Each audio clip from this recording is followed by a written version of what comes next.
It's one of the most highly regarded college readiness programs, but some wonder if Johnson City is getting enough of a return on its investment. Science Hill High School is home to the only international baccalaureate program in the region. A program Nate Morabito found out has cost Johnson City taxpayers more than $350,000 over the last 12 years and resulted in only 19 students receiving diplomas.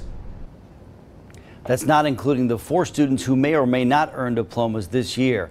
Now, the school board is expected to discuss the IB program as early as Friday. IB is a high-level, 2-year program that requires a tremendous amount of work and discipline in the years before and during a student's junior and senior year of high school.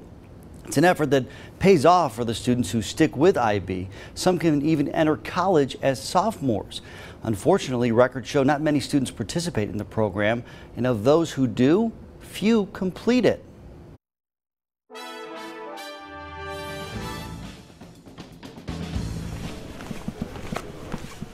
Josh Francisco is several steps ahead of his classmates when it comes to his college readiness. It's been an incredible experience. The 17-year-old junior is finishing his first year in Science Hill's International Baccalaureate program. Let's go get my book. I don't even want to go to the bathroom in class because of how much material we just go through. Every day immersed in deep conversations and advanced schoolwork, and already seeing the benefits. Like my dad told me the other day how much he's seen like my work ethic has changed, and that I'm already more prepared for college than he was. The IB program is home to creative thinking, a balanced array of courses, and small class sizes.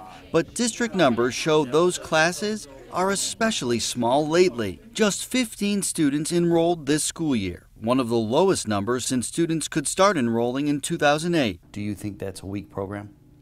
At this time, absolutely. School board member John Hunter remained skeptical. Since 2005, district records show Johnson City spent $352,000 on IB, not including the 13 staff members who dedicate some of their time to the program. 184 students have taken part over the years, with only 33 considered candidates for a diploma and just 19 earning diplomas. That's one of the things that I feel is not acceptable. If we're going to invest that type of money, I would expect us to have more students involved. Hunter says he thinks IB is a good program in theory, but isn't convinced the district's implemented it correctly or effectively. See how we can improve it, if possible, to make it more efficient or effective.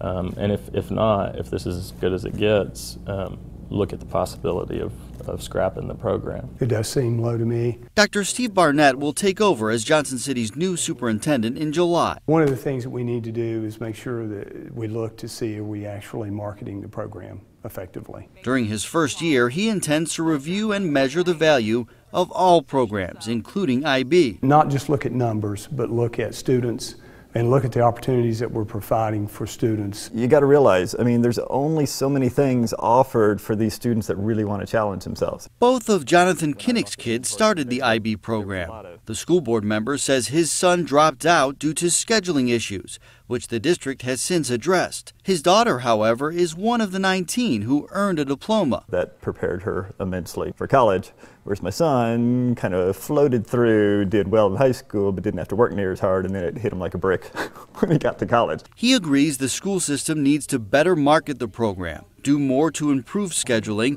and clear up any confusion of the requirements and benefits.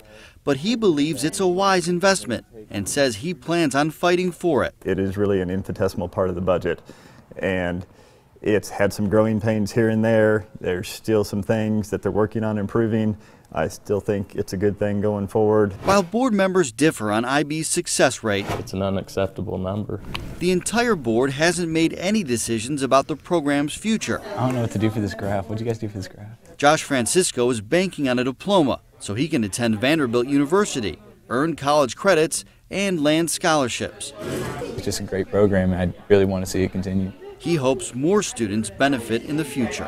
Nate Morabito, News Channel 11, in your corner.